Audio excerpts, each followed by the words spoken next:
Advocate చనిపోయిన తర్వాత 6 లక్షల రూపాయలు మొన్నటిదాకా ఉండేది. రీసెంట్ ఎలక్షన్ ఈ అనౌన్స్ కాకముందు bar council of Andhra Pradesh decide చేసింది 9 లక్షలు. అలాగే గవర్నమెంట్ ప్రోత్సాహకంగా ఒక 5 లక్షలు చనిపోయిన తర్వాత.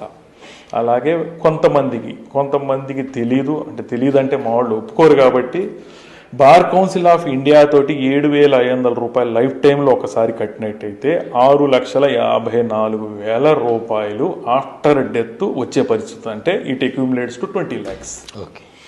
ఇది వెల్ఫేర్ జరుగుతుంది ఆఫ్టర్ డెత్ తర్వాత వెల్ఫేర్ ఆఫ్ ది ఫ్యామిలీ అవుతుంది కానీ వెల్ఫేర్ ఆఫ్ ది అడ్వకేట్ అవ్వట్లేదు.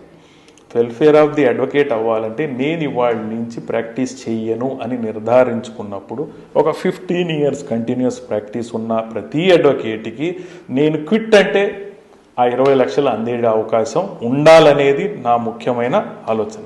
అది పెళ్లికి ఉపయోగపడవచ్చు, ఇల్లు కట్టడానికి ఉపయోగించు, ఎడ్యుకేషన్కి ఉపయోగించుకోవచ్చు. ప్రావిడెంట్ ఫండ్గా రిటైర్డ్ అయిన ఒక గవర్నమెంట్ ఎంప్లాయీకి వస్తుంది, అడ్వకేట్ రిటైర్ అయితే కాదు చనిపోతే వస్తుంది. అది దుర్మార్గం అని నా ఆలోచన. ఈ ఆలోచనని మార్చడం, అది 20 లక్షలుగా కాకుండా ఒక 25 లక్షలకు, ఒక 50 లక్షలకు అది చేర్చాలనేది నా ఉద్దేశం. ప్రయత్నం అయితే చేస్తాను, లోపం మాత్రం ఖచ్చితంగా ఉండదు.